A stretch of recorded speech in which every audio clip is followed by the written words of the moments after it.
ಪ್ರಳಯ ಆಗಿದೆ. ಇವತ್ತು ಎಲ್ಲ ಕಡೆ ಜಲಾವೃತವಾಗಿದೆ. ಇವತ್ತು ನಮ್ಮೊಂದಿಗಿದ್ದಾರೆ ಖ್ಯಾತ ಸಾಮಾಜಿಕ ಕಾರ್ಯಕರ್ತ ನಾಗರಾಜ್ ಶೆಟ್ಟಿ ಅವರು. ನಾಗರಾಜ್ ಶೆಟ್ಟಿ ಅವರೇ, ಈ ನೆರೆ ಬಗ್ಗೆ ತಮ್ಮ ಅಭಿಪ್ರಾಯ ಏನು? ಇಂತಹ ಒಂದು ನೆರೆ ಎಷ್ಟು ವರ್ಷಗಳ ಹಿಂದೆ ಬಂದಿತ್ತು ಕುರಾಡಿಗೆ?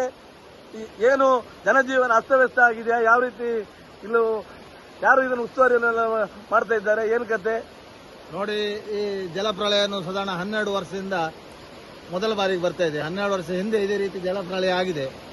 ಆದ್ರೆ ಇಂದು ತೊಂದರೆ ಯಾಕಂತ ಹೇಳಿದ್ರೆ ನೋಡಿ, ಅಲ್ಲಿ ಎಷ್ಟು ಜನ ನಿಂತಿದ್ದಾರೆ. ಅವರೆಲ್ಲ ಬೆಳಿಗ್ಗೆ ಆಚೆ ಹೋಗಿ ಒಂದು ವೈನ್ ಶಾಪಿಗೆ ಹೋಗಿ ಬರುವವರು. ಅವರಿಗೆ ಬಹಳ ತೊಂದರೆ ಆಗಿದೆ. ಹಾಗೆ ಅವರು ಈ ಜಲಪ್ರಳಯನ ಯಾವತ್ತು ತಡೆಗಟ್ಟಬೇಕಂತ ಜನಪ್ರತಿನಿಧಿಗಳಿಗೆ ಮನವಿ ಸಹ ಕೊಟ್ಟಿದ್ದಾರೆ. ಆದರೆ ಯಾವುದೇ ಅವರು ಕ್ರಮ ಕೈಗೊಳ್ಳಲಿಲ್ಲ. ಹಾಗಾಗಿ ಇಲ್ಲಿಯ ಗ್ರಾಮಸ್ಥರಿಗೆ ಬಹಳ ಬೇಸರ ಉಂಟು. ಒಂದೇ ನೀವು ಕೂರಾಡಿಯಲ್ಲಿ ಒಂದು ವೈನ್ ಶಾಪ್ ಮಾಡಿ, ಇಲ್ಲಾಂದ್ರೆ ಆ ವೈನ್ ಶಾಪ್ ಹೋಗ್ಲಿಕ್ಕೆ ಒಂದು ದಾರಿಯನ್ನು ಕಲ್ಪಿಸಬೇಕು. ಇದು ನಮ್ಮ ಕೂರಾಡಿ ಜನತೆ ಆಗ್ರಹ. ಅದು ಸುರೇಶ್ ಕೂರಾಡಿಯವರ ಆಗ್ರಹ.